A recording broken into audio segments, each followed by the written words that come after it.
আমি কি পরিমাণ মানুষের কষ্ট দিলাম। তখন উনি নিয়ত করে বলছে, আল্লাহ আমি আর এই জমিনেই থাকবো না, এই মাটিতেই, আমি এই দেশেই আর থাকবো না। তখন উনি তওবা করে সরাসরি হিজরত করে আল্লাহর ঘর মক্কায় চলে আসছে, আর বাকি হায়াত কাবার পাশেই উনি জীবন কাটাইছে।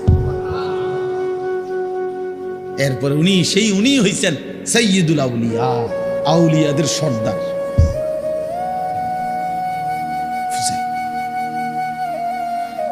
তাইলে বললাম আর কি, যে কোনো কথা, কোনো এক আচরণ, কোনো এক শব্দ অনেক সময় চেঞ্জ করে ফেলে, জীবন তোলপাড় করে ফেলে, জীবন পরিবর্তন করে ফেলে। আল্লাহ তোমাদেরকেও বদলে দিক। তোমরা যারা কিশোর ছেলে, নওজোয়ান ছেলে, দোস্ত, তোমার জীবনের কদর করা উচিত। তোমার কথা কেউ মনে করবে না। তুমি নষ্ট হয়ে গেলে ধীরে ধীরে তোমার জীবন, তোমার চরিত্র, তোমার আখলাক, তোমার লজ্জাস্থান, তোমার শরীর, তোমার কোমর, তোমার যৌবন তুমি শেষ করে দিলে, খোদার কসম কেউ মনে করবে।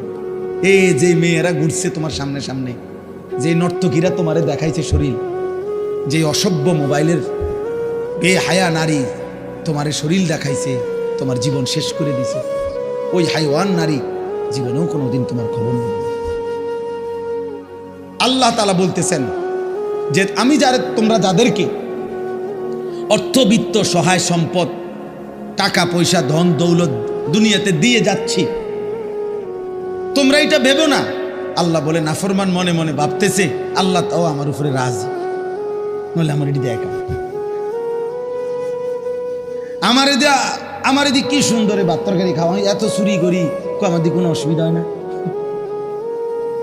বুঝেন না কথা? আমি এত সিটারি করি, আমার দিকে কোনো অসুবিধা, কত সর্দিও হয় না। কত ভালো মানুষ দিয়ে দেখি আজ 10 বছর বিস্তার করে রয়েছে, লড়তে পারে না। আমরা কি কারবারটা কি?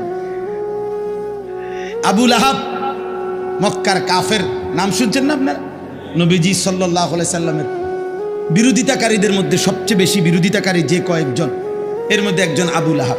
সাহাবীরা ওরে বলতো, নবীর সাহাবীরা, এই আবু লাহাবের একটা বদভ্যাস ছিল।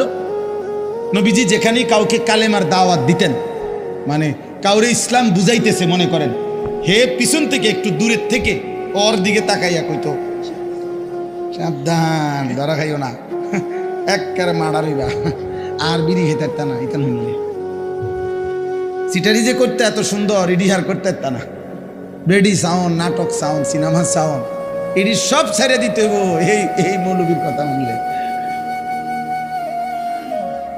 হ্যাঁ, মানে বলতো না।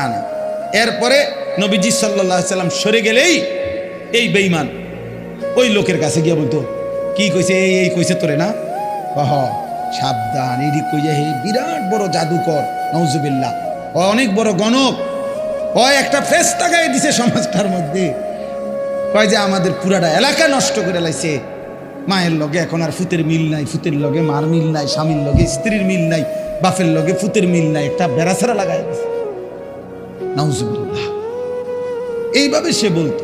তো তাফসীরের মধ্যে আছে, নবীজির বিভিন্ন সাহাবীরা ওরে বলতো, আবু লাহাব তুমি যেই বাড়াবাড়ি করতেছো, আতলারো, তোমার তো আল্লাহ তাআলা এই হাত অচল করে দিতে পারে, আল্লাহ তো তোমারে ধ্বংস করে দিবে, হাত তো অচল করে দিবে, তুমি নবীর এভাবে বিরোধিতা করতেছো, সারাক্ষণ লাগে থাকো তুমি পিছে পিছে।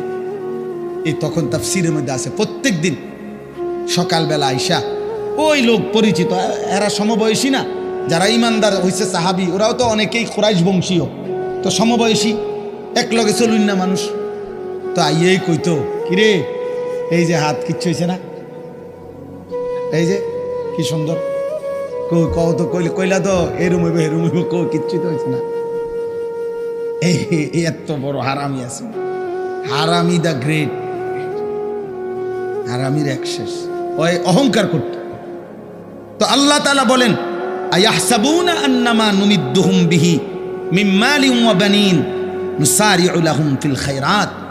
আল্লাহ বলে, যাদেরকে আমি দুনিয়ায় কিছু সম্পদ এবং কিছু সন্তানাদি জিফুত নায়নাত করে দিছি, তারা ভাবতেছে আমি আল্লাহ তাআলা তাদেরকে ভালোর উপরেই রাখছি, কল্যাণের উপরেই রাখছি, খুশি আমি তাদের উপরে, তারা মনে মনে ভাবতেছে না, বাল্লা ইয়াশউরুন, আসলে তারা বুঝতেছে না যে শুধু সম্পদ, শুধু সন্তান, শুধু অর্থ, শুধু ক্ষমতা, শুধু সুস্থতা, দুনিয়াবি কোনো চাওয়া পাওয়া পূর্ণ হওয়া, এটা